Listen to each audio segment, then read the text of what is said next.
Have you ever loved with your entire being, only to feel like something just doesn't fit?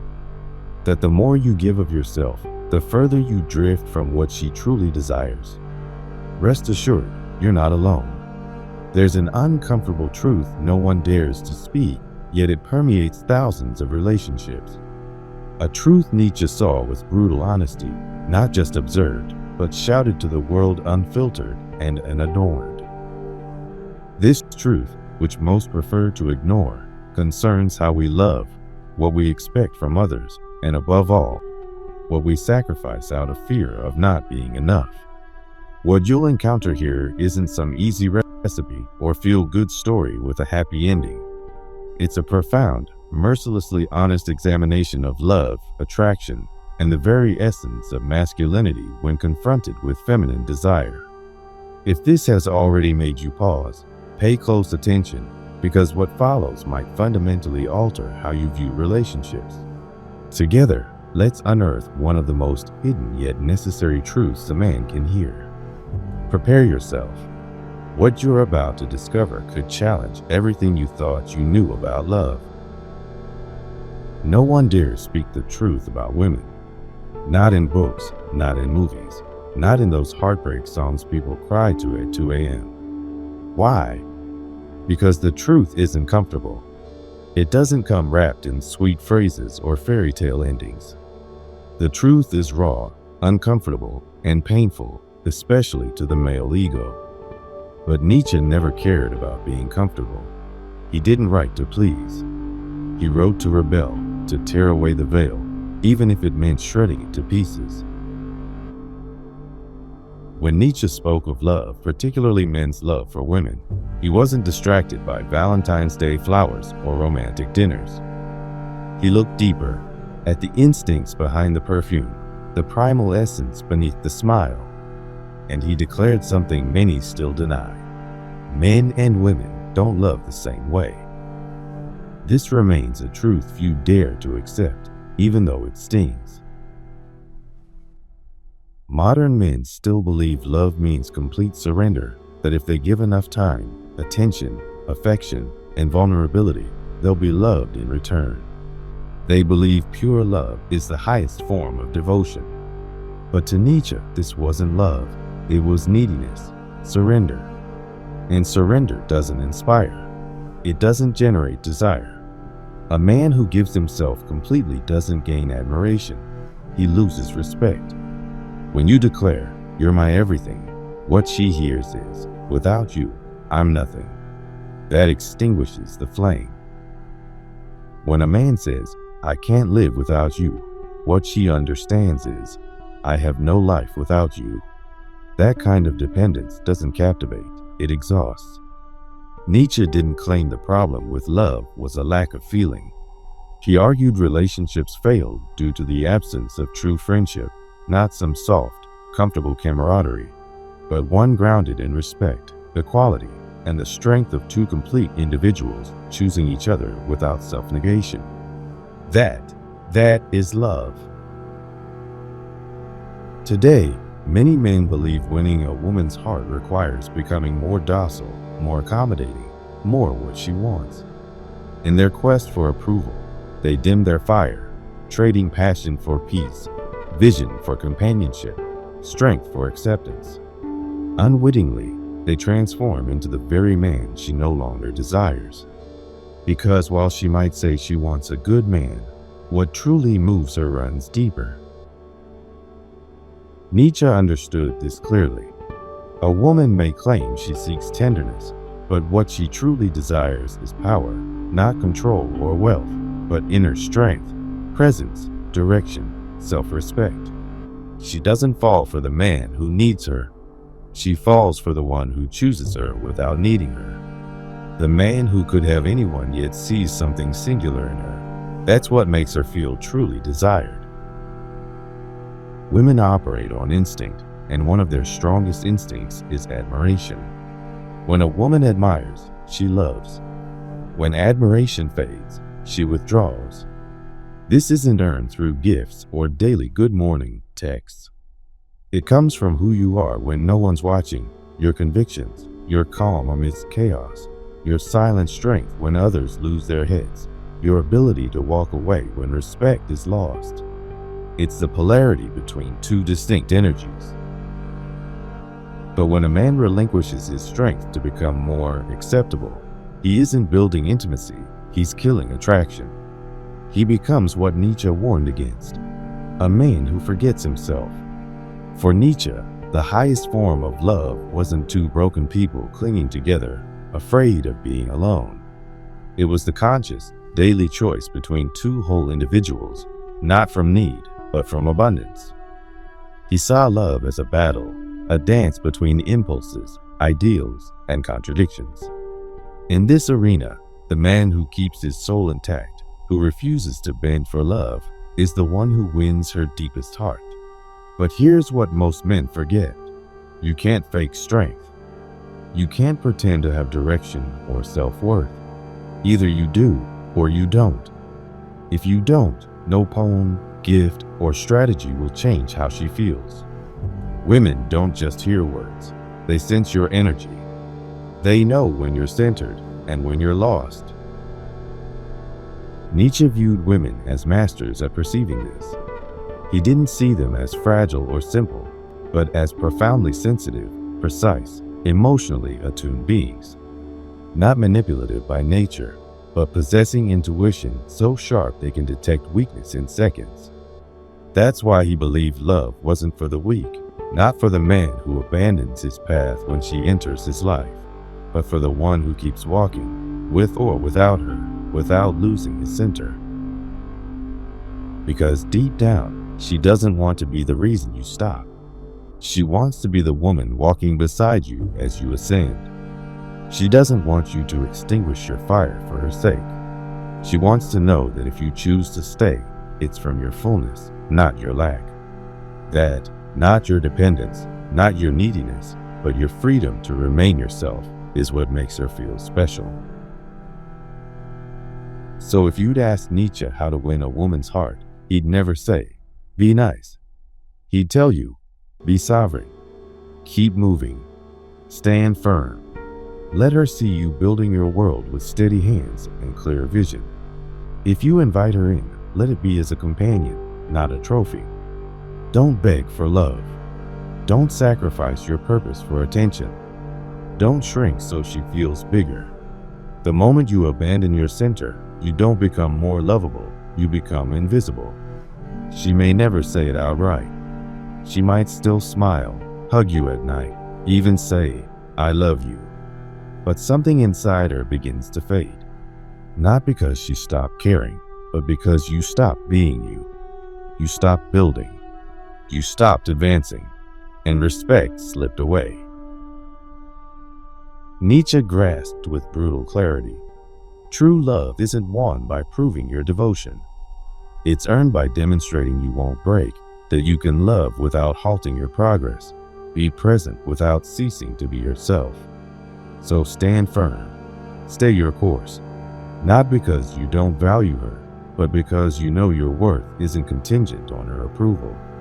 Ultimately, what she needs most isn't to be your entire world, but to know you'd still be whole without her. She doesn't want to be your everything. She wants to see that you'd remain complete even in her absence. There, precisely there, Nietzsche argued we begin to understand what love truly is. Not control, not neediness, not absolute sacrifice, but steadfast presence, shared freedom, choosing from strength, not lack. A woman may admire you, follow you, even love you deeply, but only if she first sees you standing tall, building something greater than herself. That's why the advice isn't make her feel she's the only one. It's make your life so valuable, so real, so full that inviting her into it becomes an honor for you both, not an escape, not an emotional life raft. She wants to feel chosen, not needed. She wants to be part of something grander, not the center of a directionless life. And you, as a man, must understand, respect springs from integrity, not submission.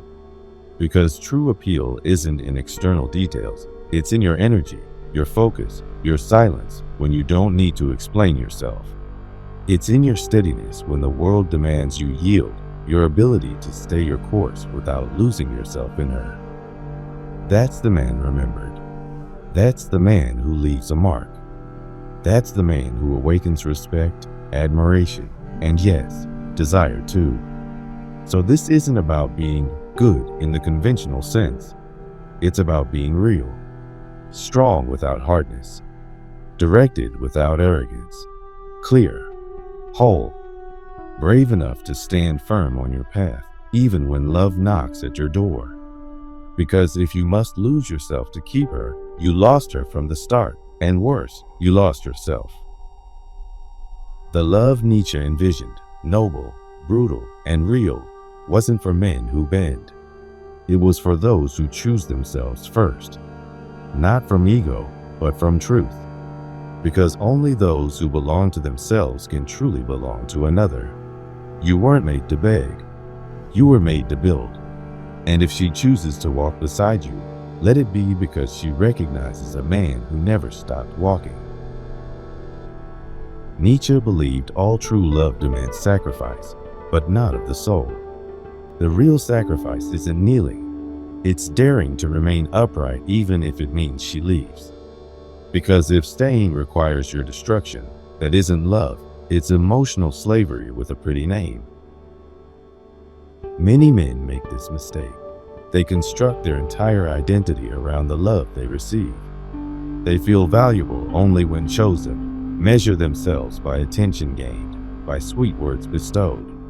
Unaware, they begin to distort themselves, becoming validation addicts. When she leaves, they crumble because they never learned to stand alone. Nietzsche declared, "The man who depends on love to exist is already lost." Love is a reflection, not a root. Here's the brutal part. Often, she did love you. She admired you, desired you. But in your desperate attempt not to lose her, you betrayed yourself. You stopped building, stopped growing, and then you were no longer the man who inspired her, just a shadow begging for light. No one desires someone who dims themselves to please. Desire springs from your own fire, from the man who needs no permission to be himself, who won't bend from fear of loss. The love Nietzsche respected doesn't stem from fear of loneliness, but from the decision to share yourself fully. This isn't about learning to seduce. It's about remembering who you are when you're not trying to impress. Every man who's ever groveled for love knows, in his depths, that wasn't his best self. He knows somewhere he lost control of his story, traded his greatness for a smile, sold his essence for company. And when it ends as it always does without truth, only emptiness remains, whispering, "You could have been more." Nietzsche didn't want you to be more for her, but for yourself. To craft a life so powerful, so honest, you love from abundance, not lack. When a man completes himself, he stops begging for love, stops chasing affection, and starts giving fearlessly. Then, if someone stays, it's because they genuinely chose you, not because they needed you, not because you convinced them, but because they recognize something in you that can't be bought, faked, or forced, a real man. One of modern man's greatest errors is forgetting his center. He lives outward towards screens, validation, others' desires. In this process, he becomes malleable, adaptable, digestible, and thus disposable. Nietzsche understood, what has no defined form leaves no mark. That's why he insisted on becoming yourself, not a copy, not a reflection, not a reaction to expectations, but an unwavering principle, an axis that won't bend with the wind. To love from that place is different. It's fearing no solitude. It's not using love as salvation, but as expansion. Because a man who's already saved himself doesn't seek a woman to complete him. He chooses her as a fellow traveler, not emotional support. Though unspoken, this is what many women seek. Not a wounded boy waiting to be healed, but a man who's bled, fallen, lost, yet rose alone, and now walks by choice, not lack. Nietzsche didn't romanticize love. He saw it as constant tension between two freedoms, a space where instincts clash and blind spots are revealed. That's why he said true love wasn't for everyone, only those courageous enough to stand firm before what they desire. Because to love isn't to yield. It's to remain yourself even if it means losing the other. And if, despite that, they choose to stay, then you have something real. What ruins love is an absence of affection, but loss of respect. And respect isn't born from I love yous or grand gestures. It comes from seeing someone stay true to themselves, who won't sell out for a caress or change their essence for a promise. That silent strength, I'm with you, but not lost in you, is what makes desire endure. Desire doesn't need drama. It needs presence, the kind that won't collapse without immediate approval. So if you feel yourself warping for love, stop. Not because you don't love her, but because you're forgetting to love yourself. A man who forgets himself can't sustain a healthy relationship. What has no root can't flourish. Nietzsche didn't demand perfection, just that you be you. That your life be so solid, you'd regard it with pride, even if no one applauded. Because there, in that quiet integrity, lives the only version of you worth sharing. Think, how often have you swallowed your truth to avoid discomfort? How often played the good man, kind, available, attentive, just to be loved? Maybe it worked temporarily. Maybe she smiled, thanked you, held you. But something in you knew it wasn't authentic, you were performing. And that hurts more than rejection, because no pain compares to being loved for a false version of yourself. It's like living in someone else's house. You maintain it flawlessly, but it's never yours. Eventually, you tire, not of her, but of yourself. You can't sustain an edited version forever. You can't tiptoe through life fearing abandonment. Each time you hide your truth, you lose part of your soul. And this, though few admit it, shows. In your eyes, your voice, your energy. She feels it. And that's when distancing begins, not cruelly or abruptly, but subtly, like a plant withering unnoticed. She stops looking at you the same way, touching you the same way, admiring you, because you're no longer steady, just floating, guessing which version of you she'll prefer. That's where desire dies. Not from lack of love, but lack of presence. Nietzsche understood this uniquely. No one desires someone who emptied themselves fearing they weren't enough. Know what's truly attractive. A man unafraid to be himself, who doesn't exaggerate or hide, who can stay silent without anxiety, say no without fear of abandonment, whose life sustains him, partnered or not. Not a perfect life, but his life with purpose, direction, and decisions of his own. When you have that, your energy shifts. You stop seeking love and radiate self-love instead. That's noticeable from afar. Consider this image. A train moving steadily forward, not from desperation, but conviction. She can board if she wishes, walk beside you, join your journey. But you don't stop the train begging her to stay. You don't abandon your direction for companionship. More than sweet words, this is what ignites desire and respect in a woman who also wants to grow. Here's a silent truth many men learn too late. Forced love rots. Lost respect never returns. You can apologize, explain, promise change, but once a woman's admiration fades, it's over. Feminine admiration isn't negotiated. It's felt, ignited, or extinguished. Once gone, no words revive it. Nietzsche called real love fragile, not from weakness, but truth. It endures only when two souls respect each other unmasked. The same applies daily. Look at any broken relationship. Rarely does it end because someone was bad. It ends because one person stopped being who they were, became a shadow. The other may still care, but the feeling changes. Hence the confusion. I gave everything. Why did she leave? Precisely because you gave everything except yourself. You tried loving with empty hands. That doesn't inspire or build. It drains you until nothing remains. This isn't about pretending strength, but remembering you're already strong. You just forgot. It's about stopping the search for a woman to save you and starting to build a life where you're your own foundation. If someone joins, let it be to add, not fill voids. Nietzsche believed true love begins with a man who owns himself, who can love without getting lost, meet her gaze without bowing or puffing his chest. Because real strength isn't aggressive, it's silent, evident in how you refuse to betray yourself. Want to know if you're loving well? Ask, can I look in the mirror and respect how I'm acting? Am I giving from my core or my fear?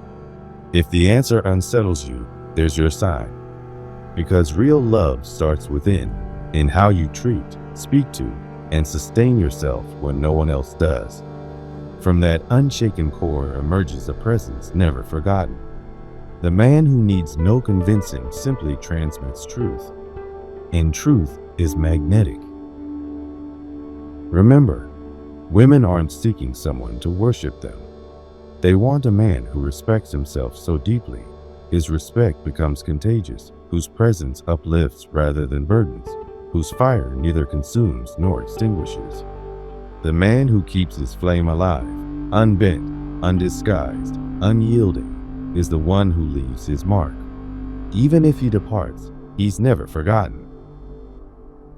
Nietzsche hinted at something few men dare see. Women don't want supplicants. They're drawn to those who rise, who don't need love to feel valid, yet choose to love anyway. Because only when you stop needing can you truly give. The tragedy? Many men were taught their worth lies in what they provide, that generosity, attentiveness, and availability earn love's reward. But love isn't a prize won by points. It's recognized, awakened. For that, you must be you, not your kindest edit, but your rawest, solidest truth. Sometimes that truth is uncomfortable. It means saying no when yielding would be easier, choosing your path when she demands you change direction, risking loss to avoid losing yourself. Therein lies the real challenge. Nietzsche knew, strong men aren't those who endure everything, but those who betray nothing. When a woman sees that clarity, not rigidity, something in her stirs. She may claim to want compliance, but what truly excites her is a man who knows himself and won't surrender, not even for love. The paradox is brutal. The more you give from lack, the less you're valued. The more you hollow yourself for acceptance, the more invisible you become. Not because you're lesser, but because you've turned soft, shapeless, undefined. And the undefined can't attract.